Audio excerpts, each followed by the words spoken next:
What's up, everybody? This is episode 36 of Hoops Talk with Dave's Joint.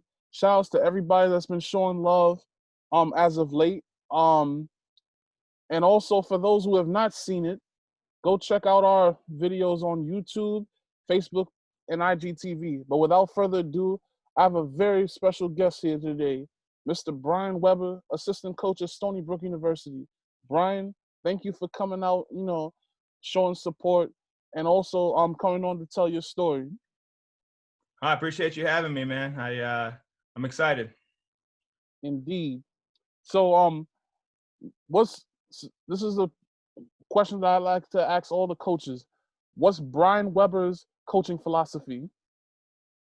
Yep, I think everything kind of it starts with having good kids. I think one non-negotiable in our program is that you have to be a good person. I think that if you can be a good person, then it eliminates a lot of the nonsense that you have to deal with off the court. And the less you're having to deal with, the more you can use that time to get in the gym. And then, we like guys that are a lot better by the time they're seniors than they are when they come in as freshmen. So, it's a philosophy based off of hard work and improvement. Indeed. So when did basketball start for Bryan Weber? Yeah, so I played when I was in high school, and obviously before that I was super average, like you hear in a lot of these stories over and over again with non-college playing, college coaches. But I fell in love with it. As soon as I graduated from high school, I went back to the high school I went to and started helping out. I was the 8th grade coach, 9th grade coach, JV coach, and just sort of got into it throughout my college experience. So and then I coached AAU that whole time. So it started with me when I was super young, and I became really passionate about coaching. I knew right away, as soon as I started coaching the little guys, that it was what I wanted to do for a career. Now, how high I could take it, I didn't know, but now obviously it's what I wanted to do full time, and that's why I love what I do. So what part of Ohio are you from? And talk about, the basketball culture in the state of Ohio. Yep. I'm originally from a city called Greene, Ohio, which is about 10 minutes south of Akron, 10 minutes north of Canton. And it's basketball crazy. It's football crazy. It's not as rural as some areas of Ohio that you know of, or Indiana that you know of. It is, more urban, city-based. But it's big time. I mean, obviously I grew up 10 minutes from where, if I'd have gone to a Catholic school, I would have gone to Akron, St. Vincent-St. Mary, which is where LeBron went. Mm-hmm. Just to have an idea of and they were a good team in the state, but there was 4 or 5 teams in the state when he was around that I felt like, could compete with them on any given night. So, obviously now that I've been on the East Coast for about 13 years, I've gotten a completely different viewpoint of high school and grassroots basketball, but it's good to have a feel on both areas, and I love my roots are in Ohio, and my whole entire professional career has been on the East Coast. So it's kind of a unique deal. So, when you were younger, what tournaments did you like to play in Ohio? Tell me about some of the tournaments that are out there. Yeah. So the big one back then, now obviously this was kind of this was before EYBL. This was before, obviously Nike teams existed, but it wasn't Peach Jam. So the King James tournament was the big one back then. That's where everybody came and gathered at Akron, and Drew Joyce ran that, who was LeBron's high school coach his second 2 years of high school.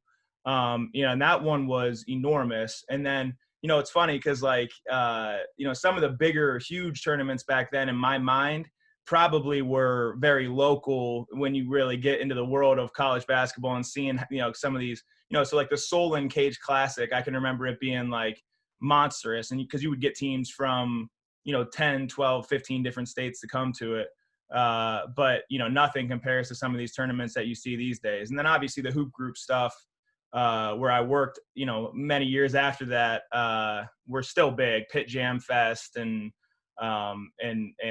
West Virginia Jam Fest at that time. So those tournaments have been going on for a million years. Obviously Rob Kennedy and those guys do a great job. So talk about, your high school years. What high school did you go to, and how was the the experience with playing? Yep, I went to Green High School.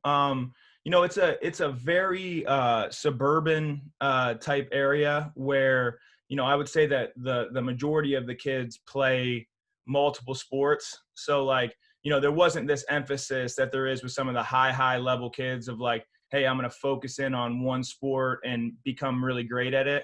I think most kids in my community play football, basketball, and baseball, and it's just whatever the season is, that's what you're doing. But it was good. I mean, it was, the funny part is the guy who's the coach now at my high school was the coach even when I was there. So he's been there for 20 something years. And he, to this day, is a top 5 coach. And it's not just me being biased. I mean, he's as good of a coach, his name's Mark Kinsley, if I've ever been around. And it kind of gave me a great view of like, the higher level you get doesn't necessarily mean the better coach you are. I think there's really, really good coaches at every single level. And I think, certain guys just decide to go the college route. Certain guys, would rather maybe spend a little bit more time at home, or, they have whatever reason never got into college. But my experience in high school kind of, I think, sort of gave me my passion for hoops. And, it gave me my passion for coaching, watching a guy, just do it the right way every single day, which, like I said, he does to this day. I mean, he does less. He's like the Mark Schmidt of high school. He does more with less, So from there, you went on to the University of Akron. Yep. Talk about your time as a grad assistant coach over there. Yep. So I did my undergrad at Akron, and then, but I had no affiliation with the basketball program whatsoever. I literally that whole time I was just coaching high school and coaching AAU. So my entire life was in coaching camps in the summer. So I went from, like I said, I went 8th grade coach, 9th grade coach, and then JV coach for 2 years. Those were my 4 years in college. And I coached in AAU, I coached for the Ohio Shooting Stars for 4 years. And then I worked basketball camp. So I worked for, Chris Marciniak, who ran huge camps out in the Midwest. And then I started my own basketball camp, the last 2, called Next Step basketball camps, that were, they got big considering I was a junior in college and didn't know what I was doing.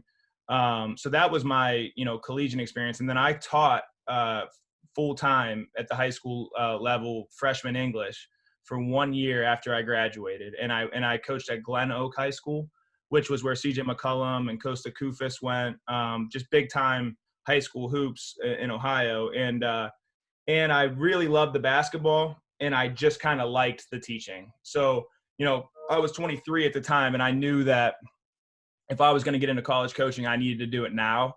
And so my grad assistant spot at Akron, I quit my teaching job after a year, which everybody thought was crazy because, it's just, I didn't really have a plan. I was just like, I just want to coach college. And I don't, and I emailed a bunch of D3 and D2 and, anybody, and nobody was getting back to me. I didn't have the first idea of how to get into college coaching, having not played in college.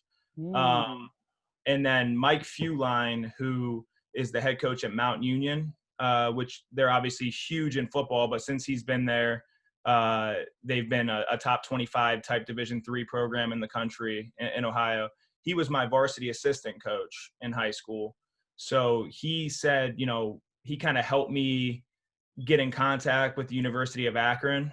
And my Akron experience was literally me. I interviewed, quote unquote, with like Rick McFadden, who's a good friend of mine now, who's at Duquesne. And it was volunteer as volunteer gets. They didn't give me anything. I didn't get my school paid for. I didn't get, I was basically a glorified manager who I drove myself to the away games. We had an away game. I flew myself on my own dime. I just, but I just wanted to get into college coaching. And I was like, well, this is my only way. And they were really good. And Keith Dambrot, obviously that was LeBron's high school coach for his freshman and sophomore year of high school. Mm-hmm. He's one of the most respected coaches in the country. So, I just thought if I got around this program and just showed I could do a really good job, then good things would happen for me. And, and obviously as my time progressed there in that 1 year, it was like, I went from who the heck is this guy to, hey, can you do this for me, to really being kind of a part of the organization. And they're still my family to this day. Shout outs to Keith Dambrot for giving you that first opportunity. 100%. Wow, so you really took that leap of faith and went like head first into coaching. Wow, man. I mean, that's big. A lot of people, I give it up to you, Bryan. A lot of people probably wouldn't have done what you did or probably had the heart to do it. But, kudos to you. You followed your dream and look where you at today. Yeah, no, I mean, it was, I felt like, and a lot of people reach out to me, especially like non-playing guys who, different managers at different schools that want to make college coaching their career. And, part of my advice I tell a lot of people, especially if they, started teaching or doing something, like you have to get out of that world as fast as possible because of the, being so comfortable getting a paycheck every 2 weeks. Because, the hardest part is, for a lot of years in this business, you don't make any money whatsoever, and you work a lot. And, eventually if you're going to have a family and you're going to have kids and you're going to do all that, like, it doesn't make a whole lot of sense to make like a leap of faith like that. But when it's just on you and you're young and you can afford to sort of make mistakes and fall on your face, but trying, I think that's kind of the advice I give a lot of young guys trying to get in, that you have to do it now. And don't be so concerned with, is it is it a volunteer? Is it money? Is it, just be concerned with just surrounding yourself with as many people that are going to know your worth as possible, and just do the best job you can. Indeed. So you coached under Drew Joyce with the Ohio Shooting Stars, correct? Correct. How was it, being around Drew Joyce, and LeBron? You know what? Like LeBron couldn't pick me out of a lineup right now, but I've actually had a lot of interaction with him in my lifetime because, outside of obviously that Shooting Stars experience, you got to like, LeBron is big. His biggest mentor is Dambrot, right? So like when I was at Akron, even for that year, it was the lockout year in the NBA. So him and Kevin Durant and those guys were coming back and playing open gym with our guys. They did a charity football event at Akron. And so like I've spent a lot of time around LeBron and around, more so Coach Dambrot. And it's just like, you can see why he is who he is. You can see like Drew's a great guy. He was a great coach, held those guys accountable, and then also like Drew Joyce and Romeo Travis from that same Vincent-St. Mary team. They're two of the best players that have ever played at Akron. Drew Joyce has multiple records in the top league in Germany after he graduated from Akron, and he still has the assist record at Akron. Like, it's those are just, it's a really high level pod of people, not just LeBron, but everybody else that was in his surrounding circle. And, and that's why he has so much respect for them. And that's probably part of the reason why he ended up so, grounded despite the national attention he got at such a young age. So then after Akron, how did the Miami opportunity come through? Yeah, it was sort of random, but like, not so before the Akron year, I went to a conference in Las Vegas. I don't know if you've heard of the Rising Coaches. So the Rising Coaches, they run like these, and it's gotten huge since this time, but basically it's like networking opportunities for people that are trying to get in the business. And so it's all managers and video coordinators and ops guys, and like they're like lower level guys, but that just want to like connect with each other. And like, it's funny because back at that time, it was like Adam Cohen, who's the associate head coach at Stanford, was like the video coordinator somewhere. And, and those were all the guys that were going to it. And I just randomly like decided to sign up for it. And there was only 40 people at the thing. And I went, and Chris Caputo spoke at it, who's now the associate head coach at Miami. At the time, he was the assistant coach at Miami. And he just gave his phone number out to everybody that was in attendance. And so I took it down, and throughout the whole year I was at Akron, like every time they would have a big win or they would, I would just text him and just try to stay in touch with him. And sometimes he would respond, sometimes he wouldn't, but we built a good enough of a relationship through that year. And then I met up with him at the Final Four that year just to try to put a face with a name. And we talked for probably 20 minutes there, and had a good conversation. And he really respected Akron and really respected Coach Dambrot, and just the fact that he knows Dambrot can be like you know, Dambrot's going to be demanding on the people that are in his circle. So that was, something they liked. And so he called me a couple weeks after the Final Four and asked if I would have interest in going down to Miami. So, and that was kind of how that thing played out. And obviously I was a volunteer at Akron. I got a real GA spot at Miami, which was really lucky, but, just kind of based off that, Akron's success, my relationship. And then Dambrot obviously made a call for me. That was really helpful, obviously. So talk about that year at Miami. Yeah, that was fun, man. That was like not even work, man. That was we worked really hard, but if you look around that staff, I was a GA, Kevin Noon, who's an assistant at Bowling Green, was my roommate. He was the other GA at the time. And the assistants were the ops guy was Mike Summy, who just took an assistant coaching job at North Carolina State. The one assistant was Chris Caputo, who's had multiple opportunities to get head coaching jobs, but has chosen to stay at Miami, and he's the associate head coach at Miami. Eric Conkle, who's the head coach at Louisiana Tech, was the other assistant. And Mike Huger, who's the head coach at Bowling Green, was the other assistant.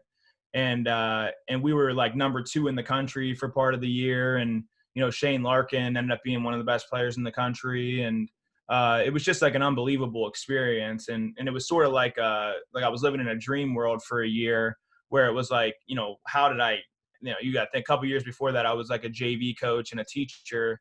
And, you fast forward, like people are seeing me on the end of the bench on ESPN, and they're like, my friends from home were like, what is going on? And I couldn't really answer them, but it was just like, go down there and work as hard as you can. And, when you surround yourself with that many people that end up doing as big of things as all those guys have done, then obviously Coach Larrañaga was the national coach of the year that year that I was there. It was just like the perfect combination of a lot of things. It was a lot of fun. It was great. So then talk about, the 3 years at Hoop Group. So the Hoop Group deal was so random, but it was also like Chris Caputo's view of and his understanding of how the business works, and my not understanding how the business worked. So basically, after my year of being a GA at Miami, I was looking to take an operations job or any full-time job in college basketball that was going to pay me to be around the program, right? But he kind of met with me after the season and said, like, what are your goals, right? And I obviously, like everybody, we all want to be, Division I head coaches at some point in our lives. So I knew what I wanted, and he told me, like, if I got a job tomorrow, that he would hire me as the ops guy. A lot of people would hire me as an operations guy, but with my background, he was scared that I was going to get pigeonholed into that world and never really viewed as a coach or never really viewed as a recruiter. Because I didn't have any connections. So he said, basically, if you go take one of these jobs, like you have to bring some immediate value to ever get promoted to be an assistant coach. And he said, so what I need to do is I need to go work for a company like the Hoop Group that is going to build my connection base up and give me a niche in college basketball. And that niche ended up being recruiting. And it was through the relationships that I built for those 3 years at the Hoop Group. And you see, that's why all those guys, the Hoop Group gives you a platform to, obviously it's really hard work. Rob Kennedy is super demanding on everybody that works for him. But if you look at the guys who work for him and do a good job, most of them end up going on and coaching, Division I college basketball, or, going off into this side of things eventually. And so basically that move for me was the best move I've made in my entire life, because, since that time, like, my contact book and my phone went from, maybe 300-400 people to 5,000 people now. And everybody is just in this world of basketball, NBA trainers or AAU guys, or high school trainers, high school coaches. And that's sort of how I got the Stony Brook job, was because of that. It was my, reputation of like having a lot of good relationships on the East Coast with a lot of the, influential grassroots and high school people. So then Stony Brook comes in 2016. Talk about, getting that appointment to finally be an assistant coach. Yeah, it was great. So the hoop group time is like, I would recommend it to anybody, but you have to understand what you're getting into. You age in dog years. You're working 24 hours a day. So like, after 3 years or so, like that's usually the shelf life for somebody working over there, because your body can't handle it. So it was kind of my time to move on. And I didn't know Coach Bowles at all. I had one or two conversations with him when he was at Ohio State. But basically, and this is kind of how, this is probably a good, teaching point to a lot of like young guys that are, trying to get in. Basically, this was now 2 stops past that, but Rick McFadden was really good friends with Jeff Bowles. And Rick was obviously at Akron when I was at Akron. And Bowles had before that also worked at Akron before he was at Ohio State. And so basically when he was in the final 6 for the Stony Brook job, Rick told him, hey, you have to, like, you don't know anybody on the East Coast. Like, this guy's loyal, he's been really good to us. And, and he obviously is now connected himself with a lot of people on the East Coast. Like, it's somebody you might want to meet with. So at that year, after my 3rd year at the hoop group, I met with Bowles at the Final Four and had like a 45-minute just conversation with him about the job and if I thought it was a good job. And, and basically it just was a very easy, wasn't really an interview. It was just more so of like a conversation. And then, he asked a couple questions about like, recruiting and this and that, but it was, pretty simple. And then, and then fast forward, he ended up getting the job a couple weeks later and, asked me if I wanted to come on as an assistant. And, and I was the only quote unquote East Coast guy, that he had on his staff at the beginning. And that was sort of my main role, was being a liaison between him and a lot of the East Coast guys that were out here. And that's kind of how I got my start in the actual world of college coaching. So talk about, coaching under Jeff Bowles. Yeah, Bowles is a great dude. He's a great coach. He's very like he's one of like he will be very successful for a long time. He treats people the right way. He he's just he's got a niche. He's got an aura that guys love playing for him. And I thought we overachieved that first year in terms of what we had on paper. And I think Coach Bowles has a really, really good ability to get kids to believe in themselves. And he's got the Thad Matta approach. He worked under Thad for a long time at Ohio State.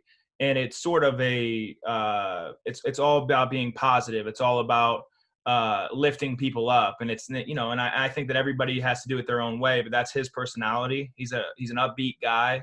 And so I think that, obviously we had the 1 year where we were in a transition with our personnel, but that last year when we won 24 games, you could kind of see like a lot of those guys were, guys that maybe didn't have big reputations, and just everybody just rose their level of play. And a lot of that can be attested directly to Coach Bowles. I mean, I think he's a star. So then this year, Gino Ford steps in. Talk about, what it's been like coaching for him. Yeah. So the transition was pretty seamless. So basically, when Coach Bowles decided to take the Ohio University job, I sort of had a decision to make. Do I want to go back to the Midwest or do I want to stay on the East Coast? And and I think that obviously getting promoted to be the associate head coach was part of the factor that got me to stay. But then also just the East Coast thing, it was more so like, just being on the East Coast, it was sort of more my comfort base in terms of recruiting. It was my comfort base in terms of my wife works in the city. There was a lot of factors that played into it, but that was super, that was but then the actual transition was somewhat seamless because, Coach Ford had been an assistant, really the associate head coach for, the 3 years before that here. And he has a lot of experience. Obviously he was the MAC coach of the year twice at Kent State. He was, he went to Bradley where, they weren't ultra successful, but at that time it was like Wichita State was the #1 team in the country. Creighton had Doug McDermott. Northern Iowa was a top 25 team. So he's had a lot of great experience. And my relationship with him was and still is very, very good. So, it was a kind of an easy decision. And, and the transition was good. I think our schedule was super difficult this year. I think sometimes a lot gets played on wins and losses, and we won 20 games. But our non-conference schedule was top 25 in the country in terms of difficulty. And I think that, that plays a factor sometimes in, how people view how successful a season was. But it's great because it gives me another view. Coach Ford's style is a little different. He's a little tougher. He's a little, he gets guys, it's a little bit more in that Dambrot mold of coaching. And, it's been good for me to learn under multiple guys and how multiple guys have done it. So, I love working for Coach Ford.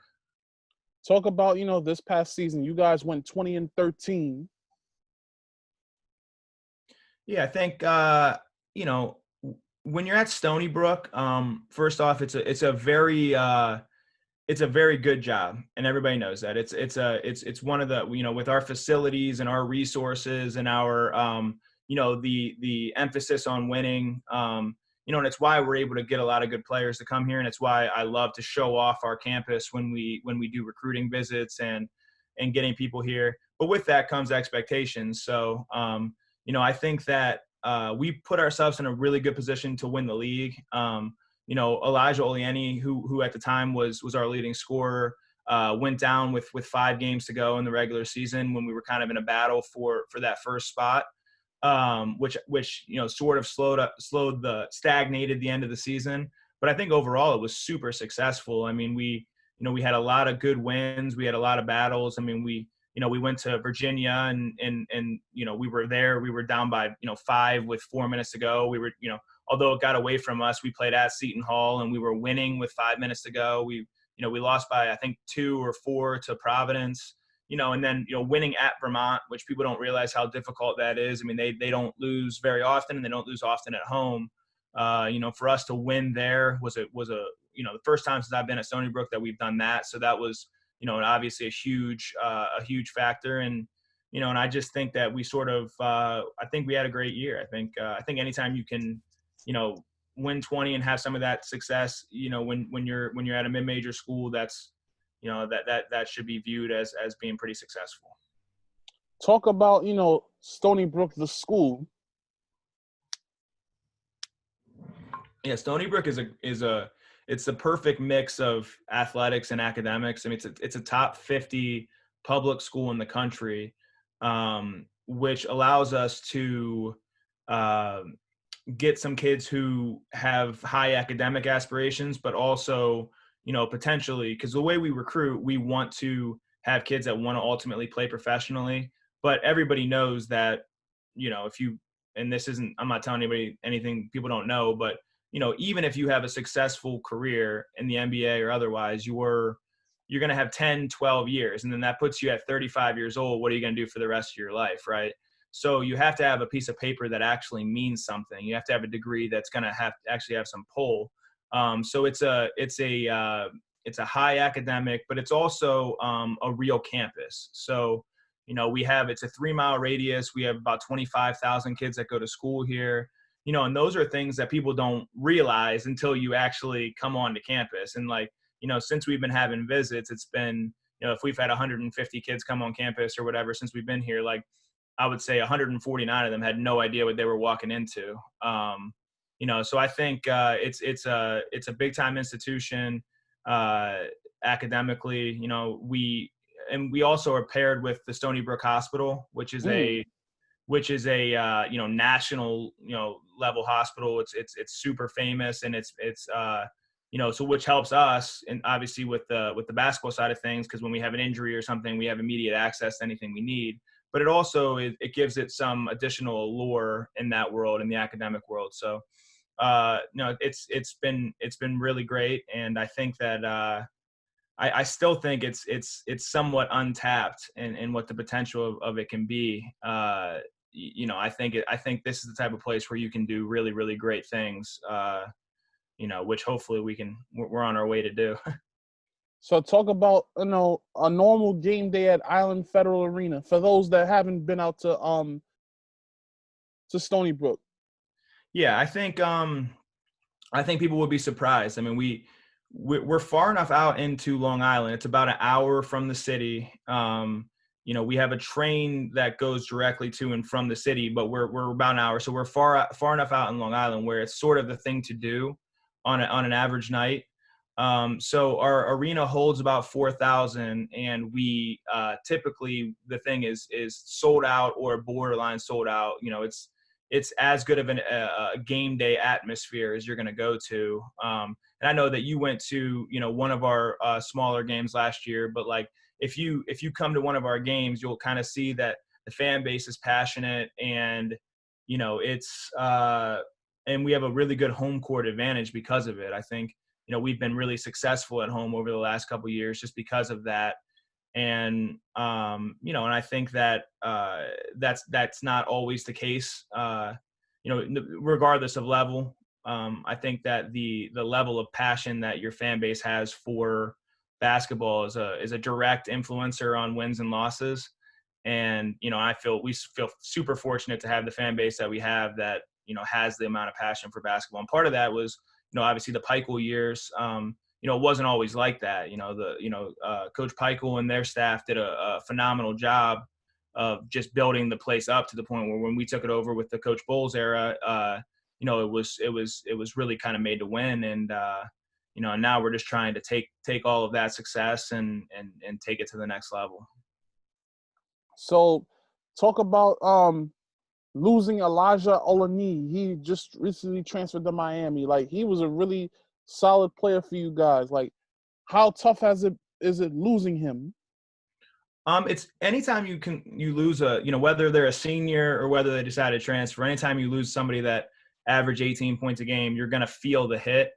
But what I'll say is, you know, and if you know, and Elijah's always been, you know, one of my guys. And if you look at it, you could even ask him, I'm sure. But, you know, the one thing that I'm very proud of since our time has started at Stony Brook has been the player development piece. And if you look at his progression as a player, you know, as a freshman, he was, you know, 7 points a game. As a sophomore, he was 12 points a game. He went from 32% to, I think, 35% from three. And then this past year, he went from 12 points to 18 points, and his 3-point percentage rose again. Like, you know, and so the reason I bring that up is because, you know, we have multiple guys on our roster who are in that exact same mold, like a Tyler Stevenson Moore, for instance. You know, he had a good freshman year. He started half the season. He wasn't a primary scorer, but, you know, if he has that same type of progression, I wouldn't be surprised based off of his work ethic and based off of his time he spends in the gym. So, you know, anytime you lose a player that's that talented, you feel it. But then the flip side is, you know, the skill development piece. Hopefully you can continue to develop kids the way that he was developed and a couple other kids were developed in the program. And you can stay old and you can continue to have guys that get better and better and then do things. Because, you know, until they do those things, you don't realize that they're capable of doing them, you know? So it'll hurt a little bit, but I also think that we had guys behind them that are going to take huge jumps that are going to have great seasons. Now, you have two returning players that really made an impact last year, or shall I say three: Mohamedou Gueye, Jordan McKenzie, and Taven Pierre-Philippe. Talk about what the three of them did for you guys last year. Yeah. So the one thing is people don't, you know, I put it on Twitter the other day, but, you know, I don't think people realize how talented Taven Pierre is. You know, he had, like, I would call a typical freshman year of ups and downs. And, you know, I think that Taven is primed to have a breakout season. I think, like I said, Tyler Stevenson Moore is another one who, you know, he started half the year and he's going to, you know, we have huge, you know, hopes for him.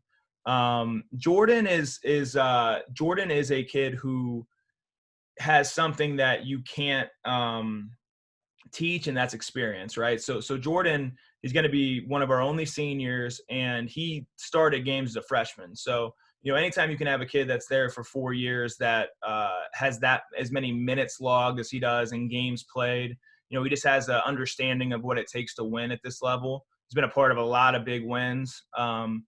You know, and then Mo is the most unique player that we've had since I've been here. I mean, he's a legitimate, high-level professional prospect. Now, what that means is up to him, but he's 6'11", he shoots it, he dribbles it, he passes it. He averaged about 7 and 7 last year, but he was playing his best basketball at the end of the year, and he led our league in block shots. And honestly, a lot of the NBA scouts that came and watched us last year were for him, and they're intrigued by his versatility and his size and his length. So I think all of those guys will provide some help. And then Frankie Policelli sat out last season as a transfer from Dayton. And so he'll be a big contributor for us this year. I mean, he had as good of a sit out year as I've ever seen anybody have in terms of getting in the gym and getting better and getting his body right. I mean, he put on 7 inches on his vertical, and he literally was in the gym every single day at 7 a.m. Just working on his game, working on his guard game. So I think people will be surprised at how much, everybody thought he was good, but I think people will be surprised at how much better he's been able to get in utilizing that year off. Let's talk about Tyler Stevenson more. Last year, he didn't get a lot of playing time, but this year, if everything goes well, he could be playing more. Like, talk about him.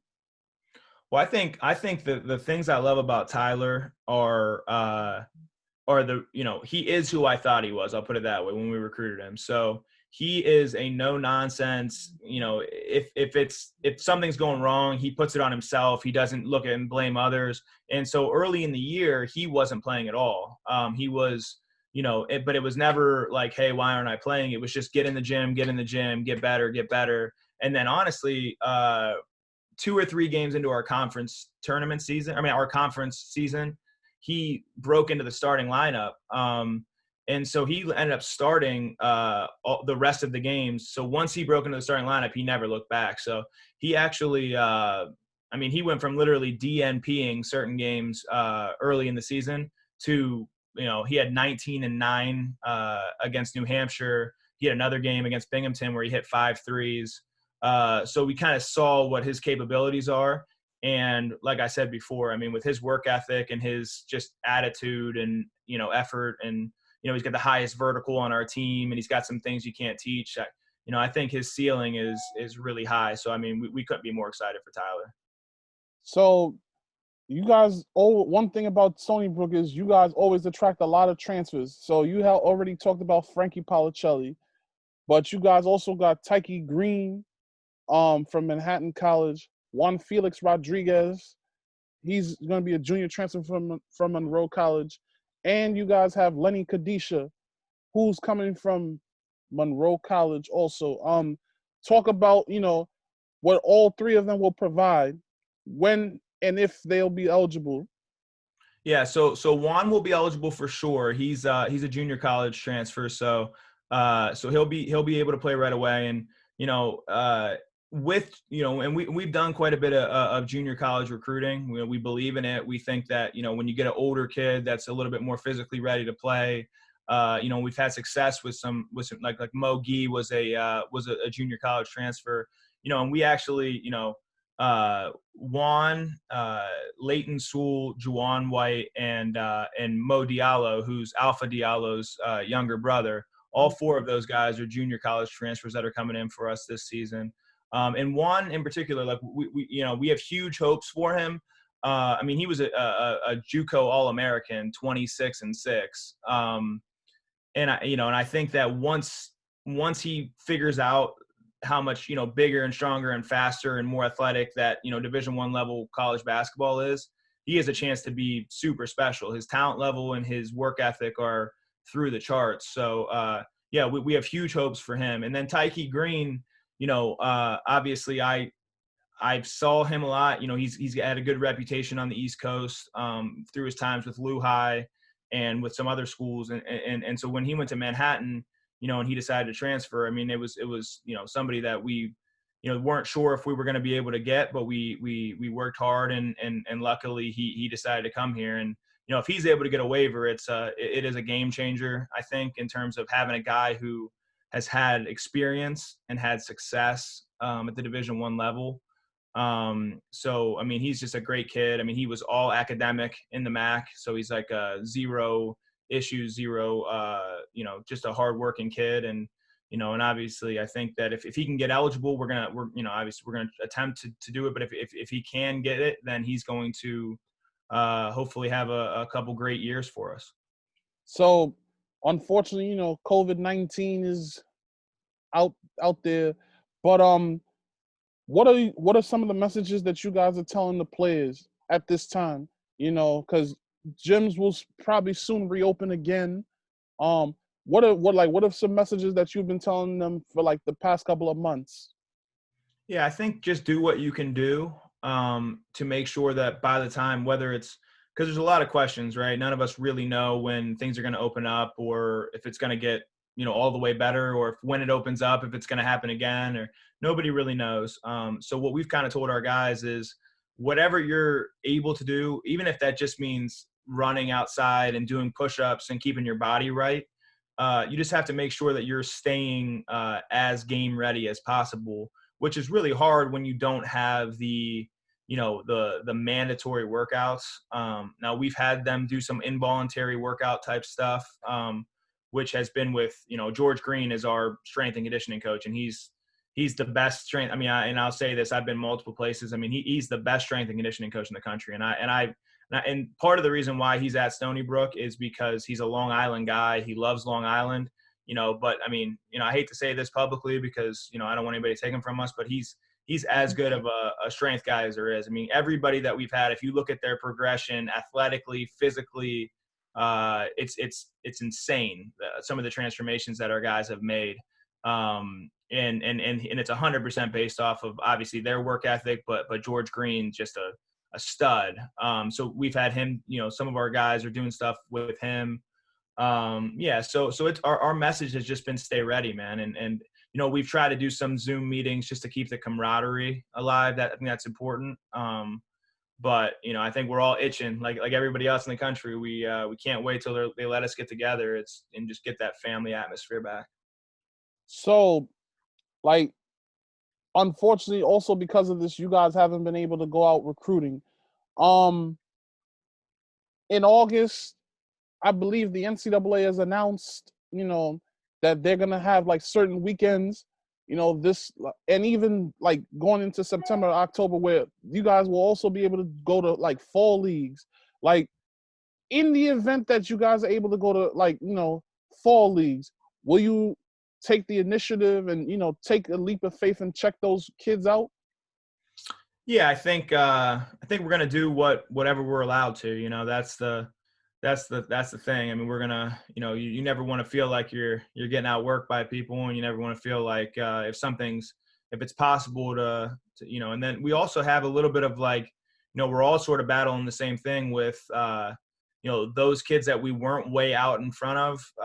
There's still some evaluation that needs to take place with some of these kids that, it's way easier to evaluate in person than it is via tape and highlight tapes and whatnot. So we're going to take the initiative, whatever we're allowed to do, whenever we're allowed to do it. We're going to have guys out there recruiting, and hopefully it's sooner than later, but at the same time, hopefully it's safe once we're able to actually get out there.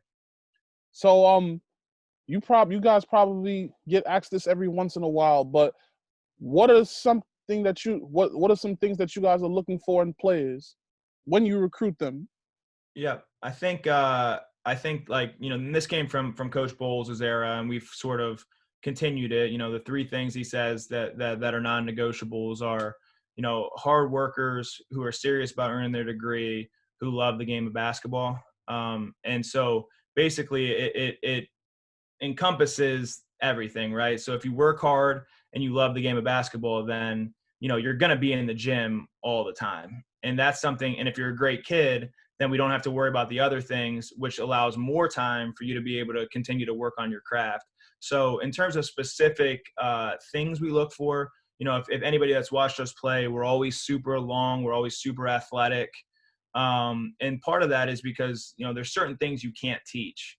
So, if somebody is, 6'5", like, and a perfect example, I guess, would be Elijah Olayinka, who when he got here, he was long, he was athletic, but he didn't really have a lot of skill. So, but some of the things that he had, we could never teach. So, that's kind of what we look for, guys that play hard, that are, have some of those things that you can't teach. And then, guys that are just willing to get better, because, at a certain point, you're going to be giving up something.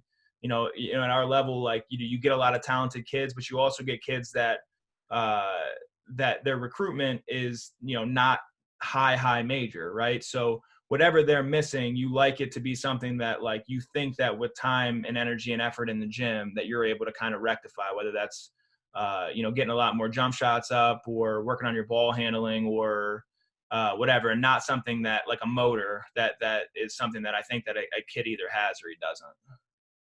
So it already hit the news wire. You guys are playing Iona College December 19th at the Gotham Classic at Madison Square Garden. Talk about what it will mean to play Iona, and also playing in the world's most famous arena. I mean, me personally, I'm super excited. I've never coached a game there. I've my wife and I have obviously been to games, watched Knicks games there. Like, it's, I actually put a video of Madison Square Garden. We took our team there for a game this year, and it was a random game. The Knicks were however many games out of the playoffs, and the place was going crazy. And I was just thinking, like, this really is like the mecca of basketball. So I think it's a big opportunity. I think it's exciting. I think the fact that it's, coupled with another big game, I think there's a lot of positives to it. There'll be a lot of eyeballs on us. And, at our place, like, I think that anytime we can put we have a couple other games that are going to be on, ESPN, and, like, anytime we can put ourselves in a position to get national recognition for, our guys, it's important, because, they deserve it, and they work hard, and they're talented. And, and if you look back the last couple of years, we have a lot of big wins. We beating South Carolina, beating Rhode Island, beating Rutgers, beating, and we just like to continue to put our guys in positions where they can showcase their ability. And, that's going to be as big of a, reputation game as anything, and it's nice because we haven't played Iona at all since we've been here. And I know Coach Patino just does an unbelievable job with every team he's ever coached. So, those guys will play hard, and they'll be super talented, and, it should be a great game. Hopefully the crowd is great, and it's always great to play in that type of place. So this is another question I love to ask coaches before I lead up to the final question. If you could go back to 2011, what would you tell Bryan at 23 as he's leaving one world to go into another? Yeah, I think just continue to make sure that you're really, like, taking in everything as it happens and enjoying, because you blink and, you forget. Like, I can't believe I've been now in this world for, this is going to be, if you count my college years, this is going to be my 16th year of coaching. And you lose sight when you're always looking for the next thing, when you're always looking for, like, I can't wait till that game on Tuesday. I can't wait till and just really enjoying the process, and really remembering, why you get in the business in the first place. And that's, like, making a difference for kids' lives, and, helping kids, reach every one of their dreams. And that's why, I fell in love with coaching in the first place. So I would just say just staying in the moment, and staying positive, and enjoying the process, because you get we all get a chance to do something that I know a lot of people would want to do for their career. And I feel super blessed every day because of that. Final question: what's next in the future for Bryan Weber and the Stony Brook Seawolves? Hopefully a lot of winning. That's the goal. Just focusing on our current group, and and putting them in the best position every single day to compete at the highest level, and and giving ourselves a chance to hang another banner in Island Credit Federal Arena. That's the goal. Whatever we got to do to hang that banner, and get these guys an opportunity to play in the big dance. Bryan, thank you for coming on to share your story. It's a great testimonial. I wish you nothing but success with Stony Brook moving forward. Yes, sir, man. I appreciate you, man. And anybody that doesn't know how good of a job he does, like, let me tell you that, every gym I'm in, it doesn't matter. Sometimes I don't even know how it's possible because I'll be on one end of the state and then 2 days later I'll be somewhere else. And I just feel like I see Dave in every place I am. So he's, and people just say this, he's as hard a working of a guy as there is in this business. So, nothing but respect on my side too, man. It's, you do great things, and you also are always for the kids. It's never about you. It's always for the kids, and, it doesn't go unnoticed. Absolutely. Well, everybody, this is episode 36 of Hoops Talk with Dave's Joint. For those of you guys from Ohio and from Stony Brook and Hoop Group, go check out Bryan Weber's story on YouTube, Facebook, and IGTV. Stay safe. Be blessed. Peace.